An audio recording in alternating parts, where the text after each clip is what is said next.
Well, I'm a member of the St. Thomas Aquinas Conference. I'm the Diocesan Council President for the Madison Diocesan Council.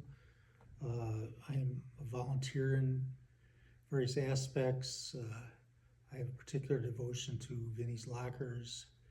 I'm a past president of the St. Thomas Aquinas Conference, so I've worn different hats.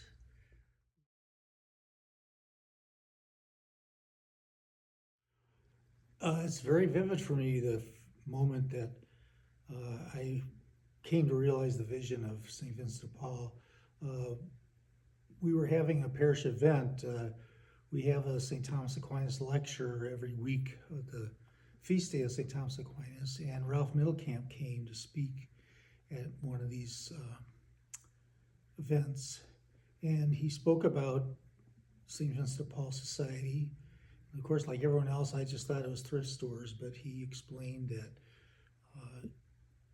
people became involved to grow spiritually, to make friends with other people that had similar dreams as they did, and of course to serve the poor, in particular in home visits. And my wife and I were lucky enough to actually go on a few home visits with Ralph, and it became clear to us that this is an organization that we really admired and want to get more involved in.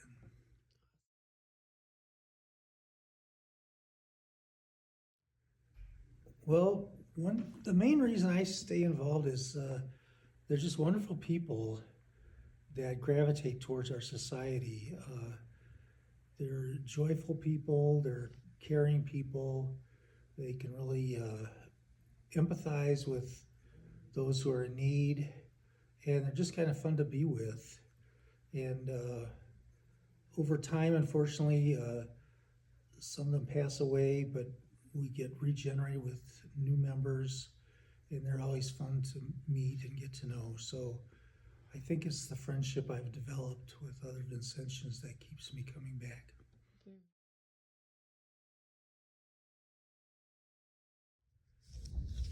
I know that one of the virtues that Gail talks about a lot is zeal. And I think I'm drawn to the zeal of our members. People that come to Lacey Garden week after week, regardless of the weather, because they know it's important. People that do home visits, sometimes they're difficult, sometimes they're joyous, but they do have a zeal for the mission we do, and that's something I really find appealing.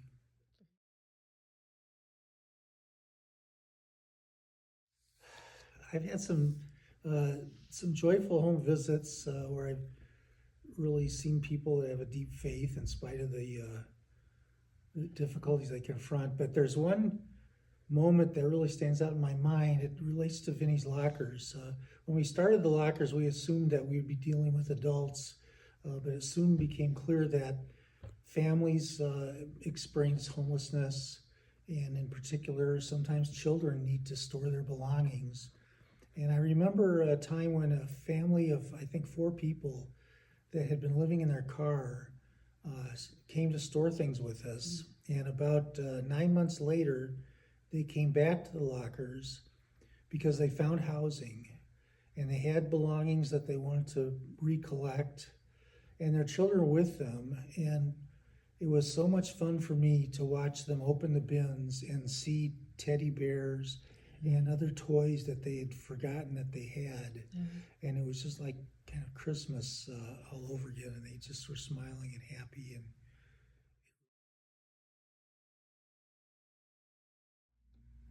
And well, being Diocesan Council President presented some challenges that sometimes made me question my involvement. In particular, implementing safeguarding. It's a program that's very important, but it's a program that is difficult to get across to some of our members, and they feel like they're being persecuted in a way by asking to get background checks. And I've been working at the thrift store for 20 years. Why do I have to do this? But it is important, and and we have uncovered situations where it was good that we were doing this because the environments were not the best. And I think as a result of the program, we've seen improvements. And I really think it is important that people that come to us for assistance or even just to use our thrift stores can be assured that there's no threat of anyone posing problems because of violent past or sexual abuses in the past.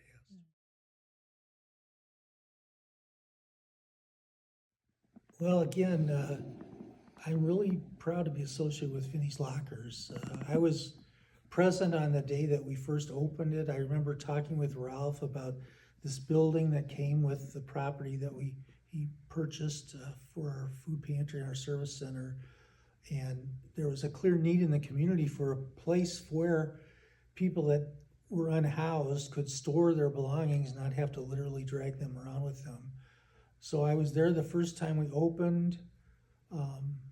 We persisted through a tragic fire in which some belongings were lost, but it's one of our services that the people that use it are very clear in expressing their appreciation for its existence. We're the only agency that provides storage for homeless people, and almost every week, at least one or two people say, "I'm so glad you're doing this. It makes my life so much easier." So that's something I'm very proud of.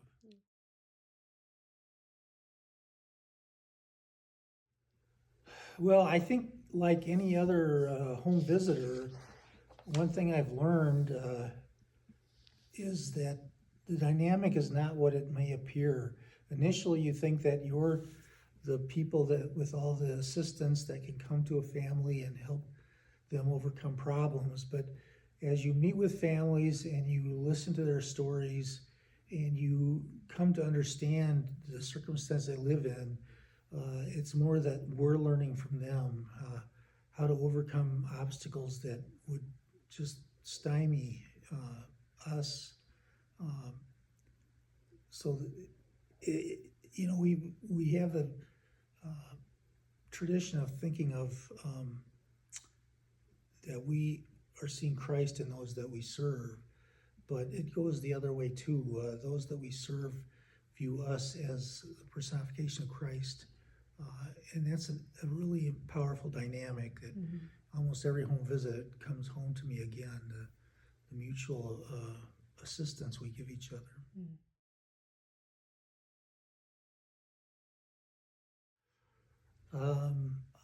I would encourage them to hang in there. There's good times and bad times. There's times when we're blessed with a lot of support from our parish. There's times when the support dwindles and the amount of money in the checkbook seems to be not enough to keep up with it. But in my 20 plus years of experience, almost inevitably in those kind of circumstances, a check arrives in the mail that you weren't expecting. And basically the Holy Spirit comes through to support our work. So even in the darkest times, I think it's critical that Vincentians understand that what they're doing is important and they're being supported by the Holy Spirit.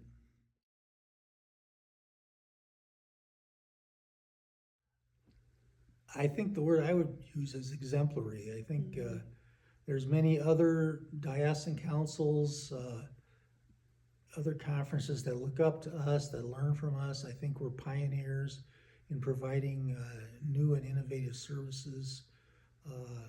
So I just am very proud to, when I go to national meetings, to say I'm from Madison, because inevitably they say, "Oh wow, you guys are doing such great work."